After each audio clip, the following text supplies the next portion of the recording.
Hello friend, welcome to my channel. Today we talk about health benefits of walking. Walking is a great way to improve or maintain your overall health. Just 30 minutes every day can increase cardiovascular fitness, strengthen bones, reduce excess body fat, and boost muscle power and endurance. It can also reduce your risk of developing conditions such as heart disease, type 2 diabetes, osteoporosis, and some cancers. Unlike some other forms of exercise, walking is free and doesn't require any special equipment or training. Physical activity does not have to be vigorous or done for long periods in order to improve your health. A 2007 study of inactive women found that even a low level of exercise around 75 minutes per week improved their fitness levels significantly when compared to a non-exercising group.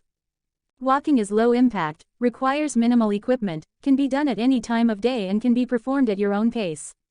You can get out and walk without worrying about the risks associated with some more vigorous forms of exercise. Walking is also a great form of physical activity for people who are overweight, elderly, or who haven't exercised in a long time. Walking for fun and fitness isn't limited to strolling by yourself around local neighborhood streets. There are various clubs, venues, and strategies you can use to make walking an enjoyable and social part of your lifestyle. Ways to keep your daily walk interesting include: if you want to stick close to home and limit your walking to neighborhood streets, pick different routes so you don't get tired of seeing the same sights. If you feel unsafe walking alone, find one or more friends or family members to walk with. Walk at various times of the day. The sights to see first thing in the morning are bound to be different from those of the afternoon or early evening. Drive to different reserves, park the car and enjoy the views while you walk. Explore what's going on around you, notice the sky, the people, the sounds. Dog walking. A dog that needs regular exercise gives you the motivation to walk every day. You might like the companionship too. If you don't have a dog, and aren't planning on getting one, consider offering to walk a neighbor's dog from time to time. Suggestions for the safety of your dog and other people on foot include: be considerate of other pedestrians and always keep your dog on its leash. If you plan to walk in a park, check first to see if dogs are permitted. Many national and state parks and other conservation reserves do not permit dogs. Other parks generally permit dog walking on a leash. Many parks allow dogs off the leash. Check with your local council. Always take equipment such as plastic bags and gloves to clean up after your dog. Walking with others. Walking with other people can turn a bout of exercise into an enjoyable social occasion. Suggestions include: schedule a regular family walk. This is a great way to pass on healthy habits to your children or grandchildren, and to spend time together, while getting fit at the same time.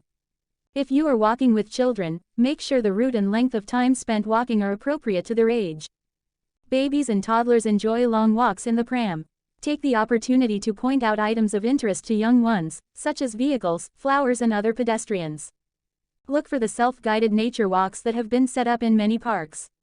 Younger children enjoy looking for the next numbered post. Older ones can learn about the plants and animals of the park, and perhaps take photos or record their experience in other ways. Ask neighbors or friends if they would like to join you on your walks. Think of starting a walking group.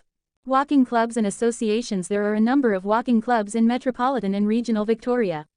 Some cater for specific groups such as women, dog walkers, or bushwalkers, while others offer the opportunity to meet new people in your local area. Organizations to contact for further information include: for most people, there is little difference in the amount of energy used by walking a kilometer or running a kilometer, it's just that walking takes longer. Plan to cover a set distance each day and monitor how long it takes you to walk this distance. As your fitness improves, you will be able to walk a longer distance and use more energy. Walking fast burns more kilojoules per hour than walking slowly, but this doesn't mean you have to push yourself until you're breathless. Instead, pace yourself so that you can still talk.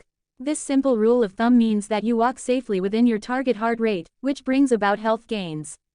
Our bodies tend to get used to physical activity, so continue to increase your intensity as you are able to improve your fitness levels. You can increase the intensity of your walks by walking up hills. Walking with hand weights. Increasing your walking speed gradually by including some quick walking. Increasing the distance you walk quickly before returning to a moderate walking pace.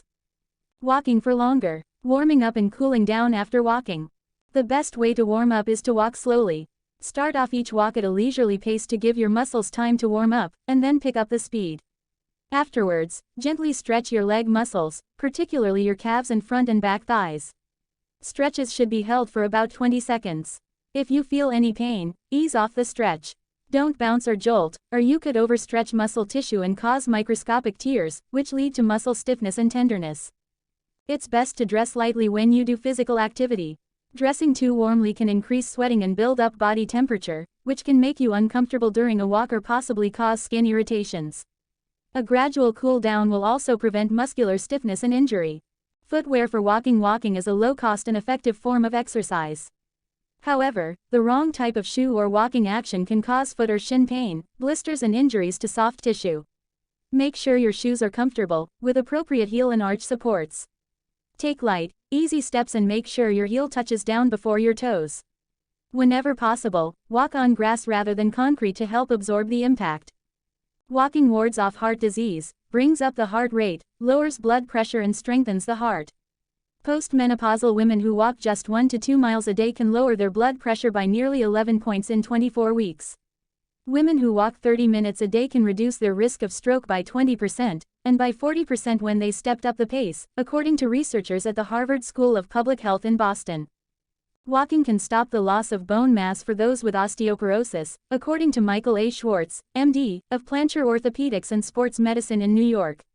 In fact, one study of postmenopausal women found that 30 minutes of walking each day reduced their risk of hip fractures by 40%.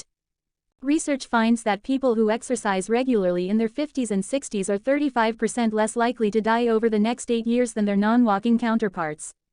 That number shoots up to 45% less likely for those who have underlying health conditions. Walking releases natural pain-killing endorphins to the body, one of the emotional benefits of exercise. A California State University, Long Beach, study showed that the more steps people took during the day, the better their moods were. A brisk 30-minute walk burns 200 calories. Over time, calories burned can lead to pounds dropped. Walking tones your leg and abdominal muscles, and even arm muscles if you pump them as you walk. This increases your range of motion, shifting the pressure and weight from your joints to your muscles. Studies found that women, ages 50 to 75, who took 1-hour morning walks, were more likely to relieve insomnia than women who didn't walk. The majority of joint cartilage has no direct blood supply. It gets its nutrition from joint fluid that circulates as we move. Movement and compression from walking squishes the cartilage, bringing oxygen and nutrients into the area. When walking, your breathing rate increases, causing oxygen to travel faster through bloodstream, helping to eliminate waste products and improve your energy level and the ability to heal.